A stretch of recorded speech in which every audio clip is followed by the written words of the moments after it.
Okay, so good afternoon, everybody, and welcome to the next of our In Conversation With series with PA Forum and our very, very special guest today, Ben Stevenson, who is Chief of Staff of Bloom Procurement Services.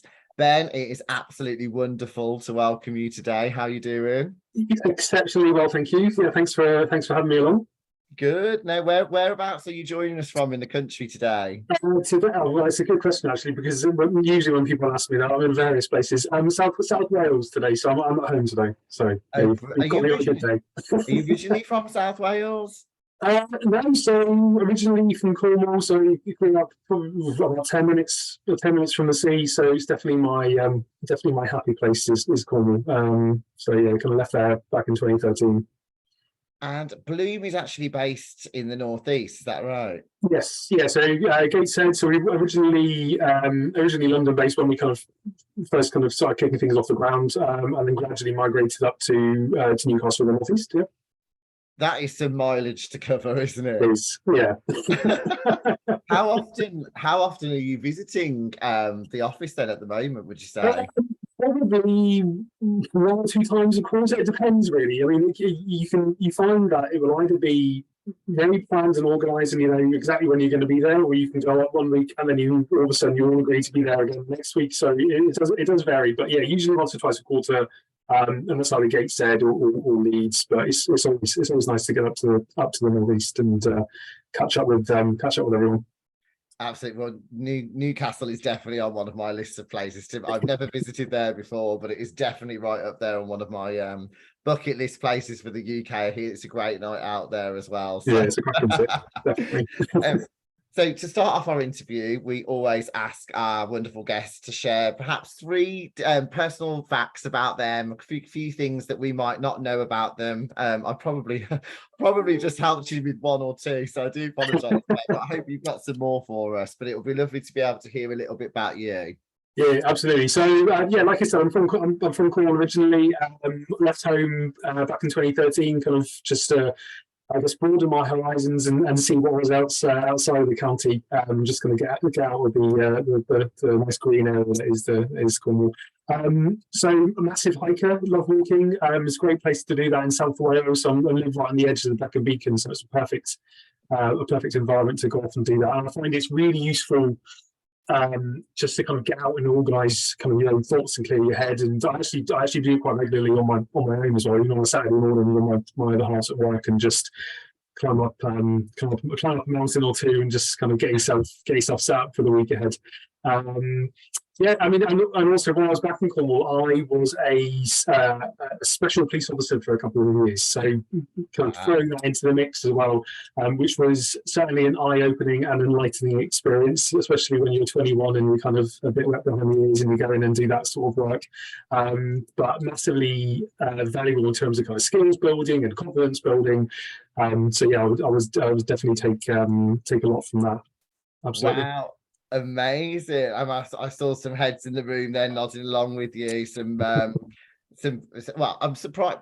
Did you say it was the police service that you worked in in the 20s? Yeah, so it was voluntary. So when I was at HSBC, so I guess giving you some context, so my family are kind of have a history in the police. So my dad was in the CID.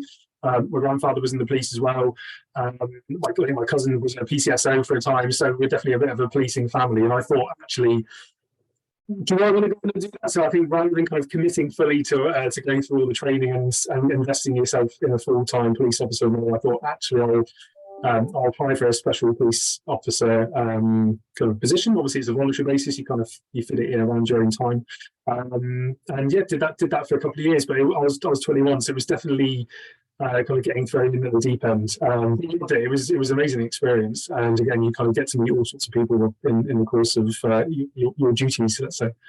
Absolutely. All walks of life and all conditions, I would imagine as well, depending what time of day you're working. Yes, absolutely. Forgive me, because I was looking back. I kind of was looking back through your LinkedIn profile and looking back at your career, and I could see that you started out at Next, didn't you? I did, yes, yeah. I think you always kind of characterise what I personally characterise. If you live in Cornwall, you either go down one of 2 routes. You go down working in tourism, or you go into retail. I tried the tools and I ended up with some really nice snazzy cow print trousers, and I thought, you know what, that's not for me. So I kind of decided to go into more of a retail management kind of background. But yeah, it was great. I think the role I was in at Next was very operational. It was very back office, and I guess that kind of instigated and initiated those that kind of operational element of what I do now. And it was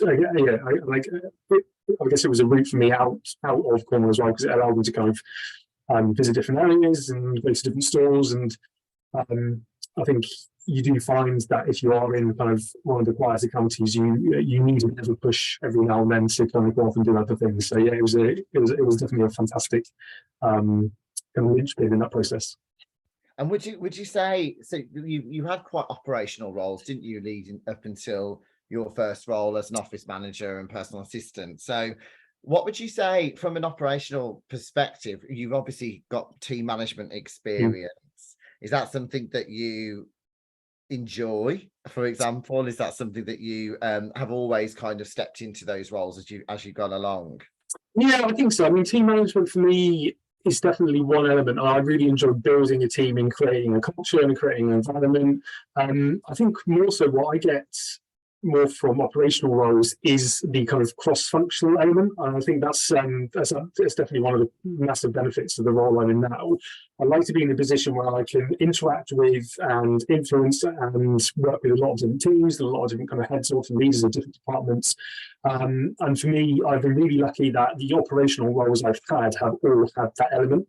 And yeah, I think it's really important to be able to kind of have a bit of a deep dive into different elements of an organisation, especially when I've moved into my chief of staff role, because it allows you to understand all the intrinsic parts of what kind of goes on in different areas, whether it be finance or sales, and also obviously having the interaction with the leadership team, because that sets you up to be able to manage those relationships and understand how different people think. So definitely, yeah, it absolutely set me up for success as I moved on to a more kind of PA office management role. Yeah, and I suppose internal networking would be a real kind of key thing for that, wouldn't it? And trying to build those relationships, it can be quite daunting. I remember when I started my last job, I walked into this office. It was a really open plan. I was in the marketing team and I was a salesperson there, and I sat in silence for about a week and a half. I was just like absolutely petrified to talk to anybody because it was so quiet in this office. And we worked in this big, massive shopping centre. So there's thousands of people outside all talking to each other and you can hear it all. But our office was really quiet. And I was like, God, I need to do something here to break this silence. But do you find it overwhelming when you walk into a new job for the first time? Yeah, definitely. I think certainly for me, the most recent one was when I joined Globalec, and it was probably a combination of I'd just really kind of up sticks and left everything that I had known, and I moved to London, and I was in a new city. I was dealing with a lot of different people, and obviously dealing with a lot of people from all over the world as well, because obviously there's such a mixed and diverse workforce in London, and I think as well it was almost, I guess it was a step up for me, and I put a lot of pressure on myself to want to be able to make a really good impression. But yeah, I definitely echo your experience of that. You can just get sat at a desk, and you think, oh, okay, well, what do I do now? It is a little bit quiet, and you have to kind of find your voice a little bit and build that confidence to be able to. It's like that email comes in and somebody wants you to do something. It's like your first couple of days, you're like, okay, where does that even go? Where is that room? Where's that place? Where do I have to go for that? And you almost want to go in there with this air of confidence because you're confident in what yourself and your ability and what you do, but it's about creating that confidence and building that network as you go along in that job. And when we talk about, and forgive me if I pronounce it wrong, Ben, is it Globalec? Globalec, yeah. Yeah. When did you see that role advertised, and how did that kind of opportunity come to you? It was an interesting one, actually, because so one thing you need to know about me is whenever I get an idea, or whenever I've made a decision, I'm kind of laser focused, and that's all I'm going to think about, and all my energy is going to be expended on until I achieve my goal. So when I decided I was going to move to London, I was very much kind of taking all the time I had when I wasn't in work to be in London, to interview, to go and introduce myself to different agencies, and just, like you say, just get yourself out there and start to speak to people. I was in London one day and I was getting a little bit disheartened because I kept going to a lot of agencies and wasn't really getting as much traction as I expected. And I guess it was probably my kind of naivety a little bit at the time, because I've come from a much smaller city, Exeter, where the talent pool is much smaller, to a much bigger talent pool, and actually become a slightly kind of smaller fish in a much bigger pond. So I was making my way back to West London, where I was staying with my friend, and I happened to get a phone call from Reed. And they'd seen my CV, hadn't even applied for the job, gave me a call, obviously just doing the excellent resourcing skills, and got us to go back the next day for an interview. And it was a long interview process, and it was for someone who likes things done kind of overnight. It was it was very long. It felt long anyway. I was on the edge of my seat most days waiting for calls. So I think I had about four separate interviews, just purely because of logistics with where the kind of leaders and where my kind of colleagues were based, and just what was going on in the business at the time. So yeah, it was a nerve-wracking experience, to say the least. And did you know, so was the job advertised as office manager and personal assistant to the HR director? Not to begin with, no. So it was office management predominantly, and I quite quickly, probably within about a month of being there, they brought in a chief HR officer for the first time. So obviously an additional kind of person with that C-level team, and I am quite strong in terms of, I guess, identifying opportunities. So I kind of made a beeline again for that with my boss, and really put my business case forward to support that individual, primarily because it wasn't an element or a dedicated. I've never had dedicated support. I've never done dedicated support to an individual prior to that, and I thought, actually, I need to start building that skill set, and I need to get some exposure. So it kind of started off quite small. Obviously, I've seen that title, and it just built from there, really. But it was a great experience, and Sarah Oliver-Shaw, who I was working for at the time, she was fantastic, and was, I guess, being kind of new to that role, she was very patient and gave me a lot of guidance. And it was a great first kind of first dive into that world. And had she had a PA before working with her? Yeah, she had. I mean, she was from Australia originally, and I think she'd spent time at Shell, so I think she had PA support, peer support previously. And I think what was really nice was that she was she was very complimentary of the support I was giving her, and I don't think she felt that there was necessarily any kind of dip in service, let's put it that way, from what she had before. I think I'm quite tenacious in my approach with things, and I want to be able to kind of deliver at 100% at all times, sometimes to my detriment. But yeah, I think she was definitely pleased with the outcome once we started working together.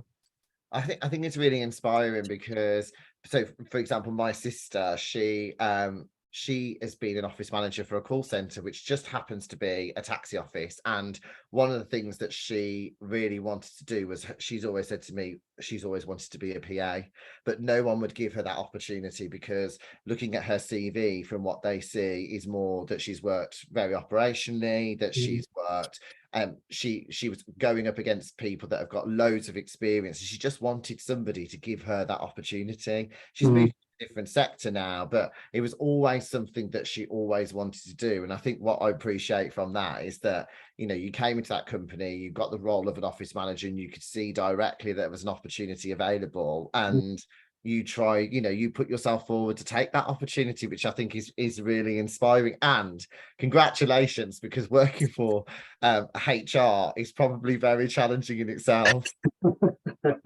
It's certainly very challenging. I think we had, because Global, the London office was the headquarters of the business, and we had offices all over Africa, which is where as a business, we were kind of building and operating power stations across Africa. It was an organisation that was kind of joint owned by the UK and Norwegian government, and there was a lot of coordination and kind of engagement and building those kind of stakeholder relationships, not only with just the people in London, but then you've got offices in the likes of Kenya, Ghana, Cote d'Ivoire, Tanzania, South Africa. So you're kind of helping to nurture those relationships and build processes internationally as well. So it was an amazing experience. Yeah, loved it.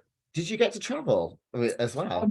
I did once, actually. Probably not as much as I would have liked. There were a few opportunities for various people that came up when we were trying to sign off contracts, and people had to fly off to Kenya, kind of at the very last minute. But no, I'd organised. Essentially, Global used to, they attend a conference called the African Energy Forum every year. And luckily, the year that it kind of landed in my lap was the 20th anniversary. So I think historically it had been in London, it had been in Brussels, kind of European destinations.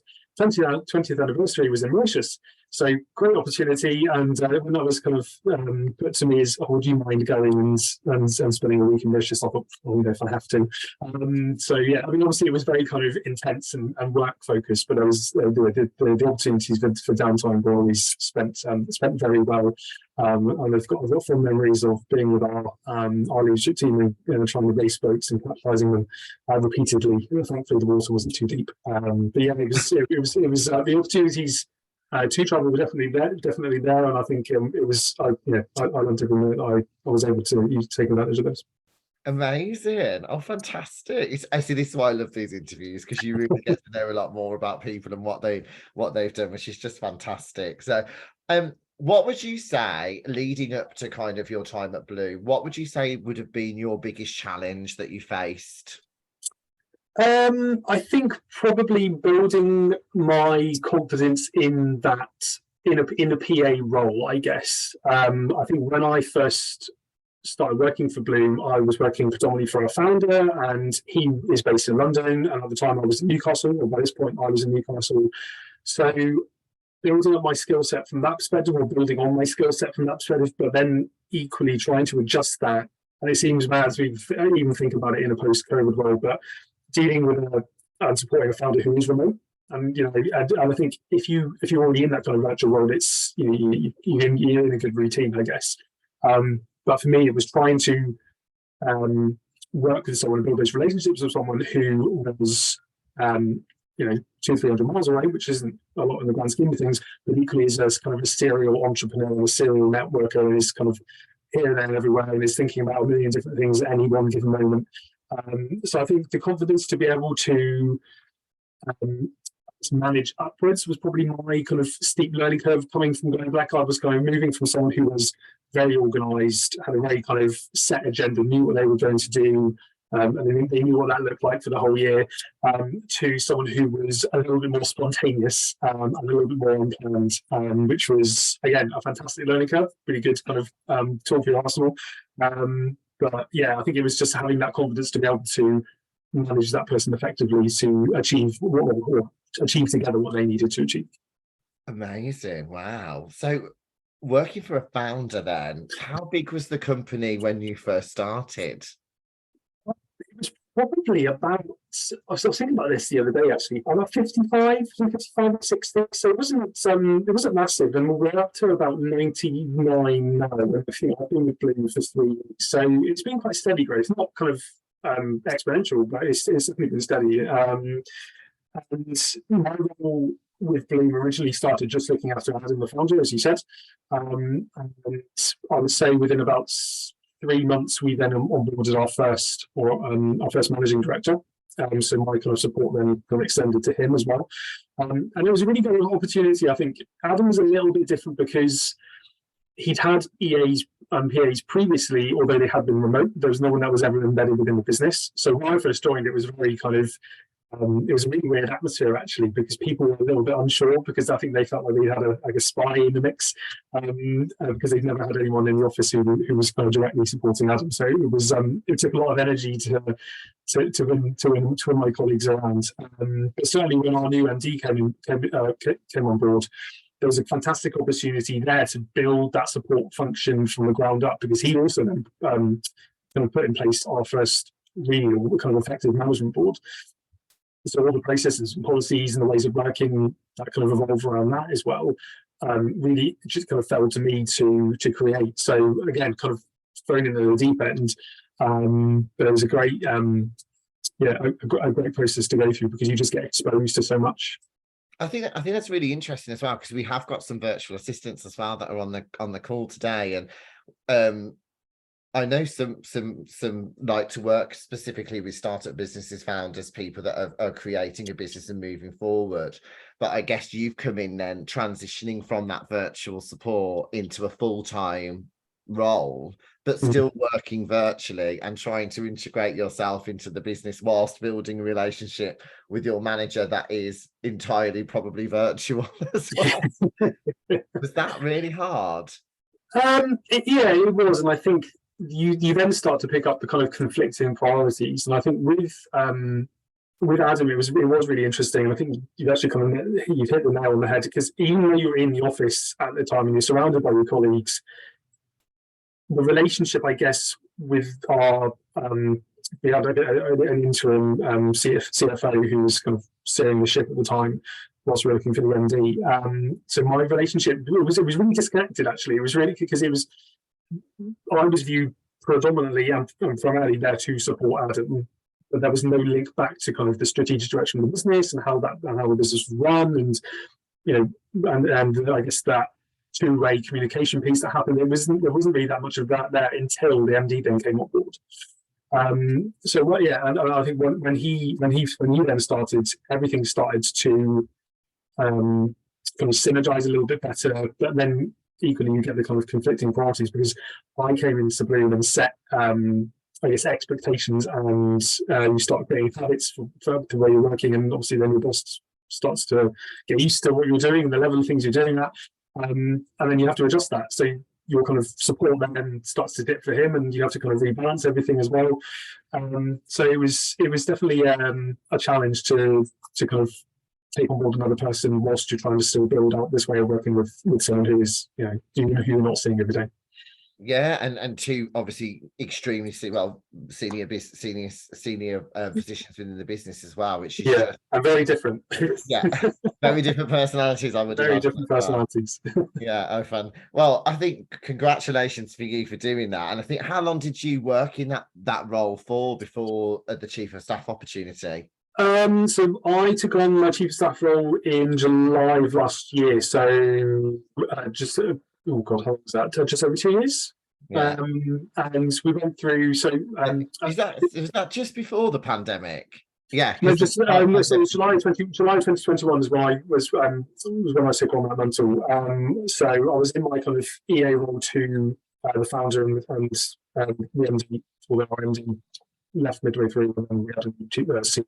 I'll come on to that. So it was about 2 years, and kind of went through obviously all the COVID processes and kind of adapting to new ways of working as well around that. And we went through our first round of investment as well at the beginning of 2021. And I guess that's kind of what increased or sped up the process of my transition into the chief of staff role, because everyone became much more busy, and there was a lot more things kind of going on, and the expectations of everyone in the business suddenly went from 0 to 100. So yeah, it was definitely an opportunity to be able to kind of jump on the investment period and then start to craft that chief of staff role. And had you heard of the chief? And literally, I love this because I always look down at my question. I don't even know where we are now, which is fine, because I just love this. It's just great to be able to keep chatting through these things with you. But did you hear of the chief of staff role before obviously this opportunity came about? So because most of us are from Birmingham or from based in the West Midlands, and we've all, chief of staff role has always traditionally been quite US or London centric based, and it's very rare that you meet many people that are in a chief of staff role, certainly from my perspective. And I don't really know many members that we have in the West Midlands that carry that title. So I'm just really interested to learn where you found or kind of how you heard about that title, and what your perception of that role is. Yeah, absolutely. I mean, I guess when it first came to my kind of attention, I'd had my annual review with my boss, and she felt I was, I guess, working at a level that exceeded the expectations of my previous role, and that was essentially being I was working at that quite consistently. So we then started talking about what progression plans looked like for me and what the opportunities were for me to develop. Um, and she's been in a lot of kind of public sector roles, and I guess she was the first person to really suggest that kind of chief of staff position. And then it was just kind of down to me to go out and do my own homework and start to look at what does that role look like? What does that role look like within Bloom? And I think what I find really interesting with the chief of staff role is that it can be essentially anything you or your organisation or your boss wants it to be. I think you have a very, like you say, you have a very traditional kind of concept of it, especially when it comes to kind of central government. But I think more and more in business now, it can just vary from place to place. And I think that's the beauty of the role itself. Because I think there's certain elements of it that you need to ensure that are consistent. So for me, I don't think you can effectively do the role whilst you're still kind of doing diary management or inbox management, any of those kind of traditional PA duties. I just think it doesn't allow you to really explore the whole breadth of the chief of staff role. So I would say for me, that's probably the one constant, especially if you're looking to move from an EA into a chief of staff position. You need to be able to either have a plan in place where you start to relinquish those duties and start to bring in someone else who can take those on. But I think, yeah, it's a fantastic role because you can just scope it to wherever the needs of the organisation are. I think that's really refreshing to hear, actually, because I think, like, again, I always used to just associate with the chief of staff role with a program that I've watched on TV, and it's the chief of staff of the White House, who's trying to look after everybody that's working for the US government. And you kind of build up this perception of what you think a chief of staff role is. But I think you hit on an amazing point there. So one of my questions is going to be is, are you still looking after the founder and the managing director, or have you completely moved away from that now? And are their roles, have they got somebody now that looks after them, so you are able to, explore the full capacity of your role? Yeah, absolutely. And we've got one of the good things when I first kind of officially became chief of staff was we brought in an additional PA and office coordinator. So that kind of took some of the pressure off from the wider team. So my colleague Lindsay, she looks after the likes of our chief development officer, our chief technology officer, our CFO. I was never supporting them before, but I think you still feel the kind of pull one little bit from when you're kind of supporting a CEO and founder, because people always come to you and they like to be bundled into other things that you're doing, especially when it comes to travel arrangements. So that was a good starting point. And then more recently, we've hired another PA called Jay, who's going to be supporting our founder and our CEO. So it's certainly been one I've had to juggle with, because more I'm being pulled into into strategic projects and working really closely with our executive team, and having, I guess I'm in a little bit of a limbo position because I'm on the executive team, but I don't have a department. So actually, that's why I'm still I've become a kind of that cross-functional kind of pool resource, I guess, at the moment. But yeah, it's definitely something that I've been quite keen to pass on to someone else. But it's a process. I think it depends on what organisation you're in, because if you're in a big corporate and you've got tons of people and there's a lot of resource and there's budget, I think that transition can happen quite quickly. Yeah. And I guess my kind of key learning and my key message from it would be, don't be disheartened if it doesn't happen overnight. I think you have to be, you just have to keep up that message that this is what you want to do, and you need to be having those conversations regularly with your boss. And I'm a bit like a dog with a bone with some things, as I'm sure you can tell. And so I was having those conversations regularly, saying, look, I really want to do this role. I've got this is the value I know I can add, but I can't do it because of X. And then I think you just have to be able to, again, have the confidence to kind of come up with a plan to transition away from that and into the role that you obviously want to be able to do. And I think what I've taken away from that as well is that you know, you've fought for this role, you've deserved this role, you've got this role, and you're kind of not waiting then and saying, okay, what's coming? You're constantly thinking, what's ahead? What am I going to be doing? What's coming up? What, and forward planning so much that there isn't ever really this gap for you to, anyone to be able to say, well, we've got a chief of staff and we've never had a chief of staff before. We're not quite sure what the role involves and are they part of the department, like you say. But it sounds to me like you're burying your way into kind of, you've got to make sure that you're part of all areas of the business and have that oversight across all areas of the business to be able to push forward and be able to plan ahead as much as you can and be, as I suppose, you know, strategic, because I guess that is what you have to be, if I'm on the right lines. Yeah, definitely. And I think I guess I'm now at the point where I'm starting to try and shape what my next move might look like. So I guess one of my responsibilities as chief of staff at Bloom is that I kind of manage and coordinate special projects when they land. So they can be anything. They can be a project with marketing. It could be an event. It could be a people-focused project. So something I was given by Annabelle, our CEO, at the beginning of this year. She came up to me and said, would you like to kind of own our sustainability strategy? And immediately I thought, oh my God, how am I going to do that? Because I know nothing about sustainability. And I went to a place where I thought, where I think a lot of people go, when we talk about sustainability and ESG, we think, oh, it's community engagement, it's environmental. And so I kind of went off along this path and started to kind of make all my plans.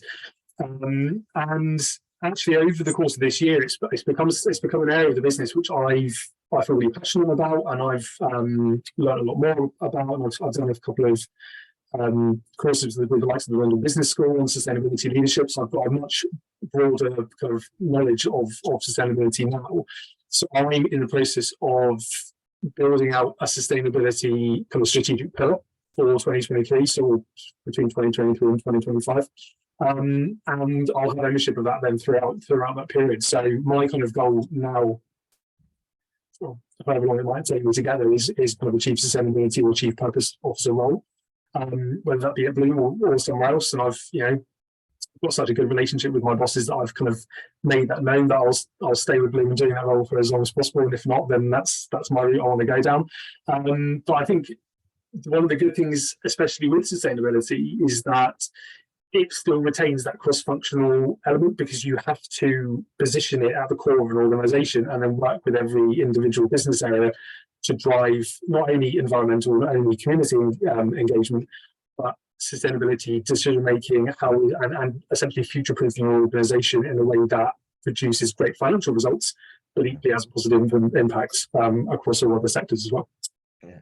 I was having a conversation last night with one of my friends. She was the business support manager for Arup in Birmingham, and she's just been moved into a director position. And the reason being is because her sole focus is on moving an office of 1,000 people into a brand new built office in Birmingham that has to be sustainable, has to have a certain level of community engagement, has to have a certain level of giving back to the local community. And she just said this role in itself, Dan, is absolutely massive. She said without even realizing it, she's got a PA who supports her, and she's also got an office assistant that supports her PA. And it's just happened, and she's worked incredibly hard for that opportunity. And everything's kind of coming into place, and you don't realize how big that remit actually can be on its own, and the opportunities that it can open up to you by focusing on things like those major projects that are happening that need to be completed within years. And so having that kind of 2023 to 25 vision and what you want to do. And I love the fact, Ben, that you're laying down the law as well as you go along and saying, well, this is my ambition. This is what I want to do. This is where I want to be. I'm loving where I am at the moment. And as long as those opportunities come, I'm happy. So I think that's brilliant. It's interesting because some of you that are joining us today, I listened to Ben's interview. He was interviewed by Jess from the assistant room, and a very different setup. He was in a studio with a 3-point camera, microphones, everything looking at him, and Jess was interviewing him, bless her. And it was interesting because I heard you talk about imposter syndrome and your confidence, and I said to Ben before he came on the call, congratulations, because these aren't easy to do. I think, you do put yourself into a position where you are talking about yourself and putting forward your confidence. But how do you feel your confidence has grown throughout your career now? It's a million miles away from where I was even just 3 years ago, to be honest with you. And I think there's one thing I just felt I had to do was just say yes and just and kind of go with your gut instinct on things and have a bit and have that kind of self-conviction. Doing events like this have massively helped as well. I know one thing we've touched on previously was around I think one of the silver linings and I was having to work remotely as a result of COVID is that it allowed me to build up that confidence to speak to people more widely, because you've got a bit of a kind of protective screen in between you and the audience. So when you then go into doing events and to speaking to people more publicly and in person, that kind of fear, or that initial fear, has definitely gone. But yeah, my confidence is massively improved, and I think that's even why I've been able to have quite frank and open conversations with my bosses, which is something I would never have had the courage to do 5-6 years ago, just because I was probably afraid of the outcome and I don't want to have an awkward conversation. I'm still a bit like that now. I still have those underlying feelings of, oh, I don't want this to go the wrong way. But then equally, I know the value that it has to me, and I know actually it's a part. It's a part of the role. It's a process that I have to go through, and I have to get used to it. So I've become much stricter with myself, let's say, to kind of push myself into those conversations and those experiences. And do you think that their willingness to listen and have time and put aside the time to support you has improved since we've come out of the other side of COVID? So your confidence has improved through COVID because obviously of the networks that you built and the opportunities that you've created, but also that managers and leaders have kind of got those more time to listen, although they might not appear to have the time, but actually that they are. Do you find that? I think what I've really found is that, I mean, I may just be really lucky with the bosses I've had, I guess, but the time was always there. But it's your again, it comes down to that when you have those conversations, you actually understand, well, it's not actually that bad, or they surprise you with their reaction and go, oh, well, that's absolutely fine, let's do that. And I think my fear has always been that someone's going to say, oh, that's not correct, or you're making it wrong, or actually no, we can't do that, or you're not doing a good job, so why would we want to progress you? So you've always got these kind of irrational fears that play into that kind of process. But I think it's been it's definitely been something that I've discovered that people have a lot more empathy than I was probably assuming they would have when you have those conversations. I think as well, have you found that, I think some people will say, we have a really great learning community. People will say, what do I need to do to be a chief of staff? Like, what training courses can I do, or where can you point me? Did you do any of those, or do you think it is more about the opportunities that were identified and the projects and the things that you saw coming up and that relationship within the organization that gave them the trust and the confidence in you to be able to deliver the role? Yeah, I didn't. And the first bit of learning I've done outside of school was the kind of courses I've done with regards to sustainability. I mean, I've not really done anything since. I mean, I don't put myself in a position where I'm learning something for the sake of it. And that kind of rule applied to me. So when I left school, I didn't go to university. I had a place on a public relations course in Cornwall, which I've deferred and thought, actually, I'll go in and do that. But I didn't really have a really kind of strong will to do something unless I really had an interest in it. I just didn't see the point in getting into debt, anything like that. So I think for me, it's always been about kind of on the job learning through life, learning through the experience. And I know that's that doesn't work for everyone. But I've always found there's only a certain amount of knowledge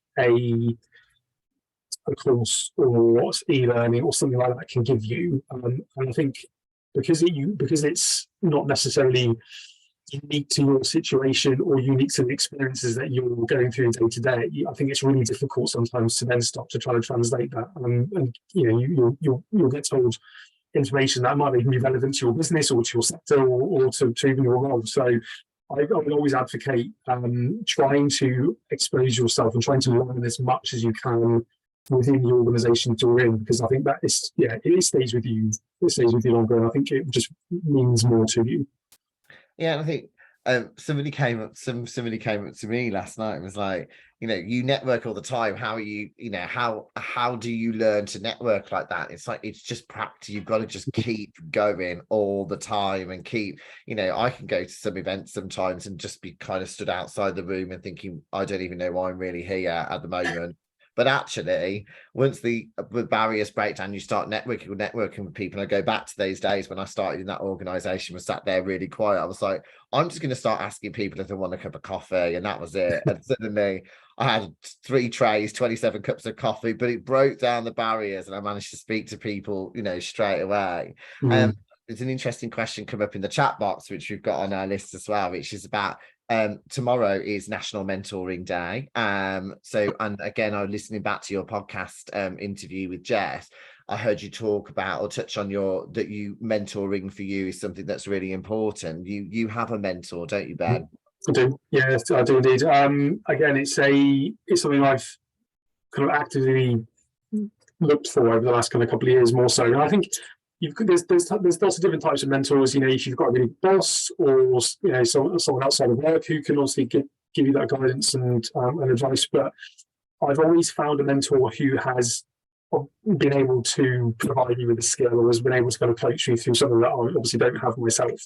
And I think one thing that's always been really key for me when looking for a mentor or trying to build those relationships is that, because I've been told previously, well, you should find a mentor who is who's different to you, who's going to challenge you, who's going to kind of push you outside of your comfort box a little bit. Personally, for me, that doesn't work because I need to find someone who I can relate to, who I can feel comfortable with, who I can be myself around. So I think there's that kind of there's not necessarily a need to always go for someone who's your opposite. I mean, I appreciate everyone's different, and that does work for some people, and they like to be challenged a little bit. But I think certainly when I've looked for a mentor, it's always been someone who has gone through a similar experience to me. So my current mentor, Tim, he's a chief of staff at Channel 4, and I just instigated a conversation. I just messaged him on LinkedIn and said, hi, do you fancy having a conversation? And I'm looking for a mentor to kind of help me transition from an EA role into chief of staff. And it's a role he'd done himself or a journey he'd made himself. So I think I always want to be able to speak to someone who I can share those experiences with and who can actually have an impactful kind of contribution to what I'm trying to achieve, rather than just someone who is you're having a conversation with, who's in a different business, who doesn't really understand you, who's at a different level. I think it's just key to find someone you're happy with. I think that we often get asked the question, what's the difference between a coach and a mentor? And I think a coach is somebody that has had that ultimate experience, that can share that kind of this is kind of what I would suggest you do, and this is how you do it. Whereas a mentor is more about building that relationship with somebody. Mm-hmm. As you say, the best mentor relationships are always the most open and honest and confidential relationships. And it's having that ability to be able to talk to somebody about absolutely anything and being able to trust them 100%. And there's not any kind of hierarchical level or anything like that over anybody else. And mm-hmm. It's about, we've always say, find your people. And I think obviously you've definitely done that. Has it encouraged you to mentor? Have you got mentees? Yeah, I have done. Yeah, I mean, I've also got there's a couple of people who've reached out actually as a result of the session I did with Jess. I'd spent a bit of time coaching an EA in Germany for a while, and also a guy from Newcastle, but who lives in Boston. And I've been I'm also losing a member of my team over the next kind of couple of months. But she's also asked me to kind of mentor her ongoing when she's in her new role as well. So it's definitely something that I feel like I'm now in a position where I can, I feel like I can add value. I wouldn't want to do it if I didn't feel as though I could, give the value to the people that they were looking for. But certainly, it's definitely something I'm starting to try out. Well, we well, and again, as testimony to you as well with your management skills, if she's part in a business and she really wants to maintain that relationship as well, that's fantastic. And I think you do. I think when you're a manager, we're nurturing somebody, you want them to go on and do the best that they can do, providing they're not obviously leaving the business in not so good terms, but you want them to go on and do the best that they can be. And actually, we find we're very lucky that, so with the PA Forum, we run a mentoring initiative, and we have a bank of mentors that can mentor people from all different parts, sectors, experience levels, etc. And one thing they say to me all the time is, Dan, we learn so much from the mentee. Actually, sometimes it's the other way around. The mentee is actually teaching them so much because they might be from different generations, or they might be working in different sectors or had different life experiences. And actually, when you see that relationship building and the friendship that kind of comes out of that as well, it's really something special. Yeah. Do you find that with your mentees as well? Yeah, definitely. I think again, it's more of a competence. It's certainly helped with my competence over the couple of years I've started to dip my toe into that kind of that area. But yeah, it's and I think even when you've got members of your own team who are, I think luckily for Bloom, we're such a diverse workforce, and having the exposure to lots of different people, lots of different backgrounds and cultures, as you say, is kind of all goes into the pot to give you that ability to have conversations with people about a million different things. So. And I can't believe how fast this hour goes. It's crazy. People management, is that in terms of your role at the moment, you're obviously doing a lot of recruiting on behalf of the business, etc. What are you and management? So what does your team look like?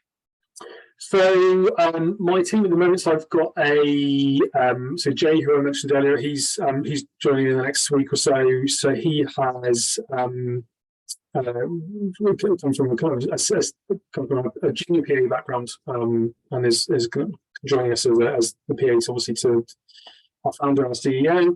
And I think we've also got Lindsay as well, she's far more established. She's got such a diverse background. She's come from the travel industry, and she's done a lot of PA roles within the likes of SSE and Over Energy. So I've got someone who's relatively new, and I've got someone who has had a lot of experience, which is a really good.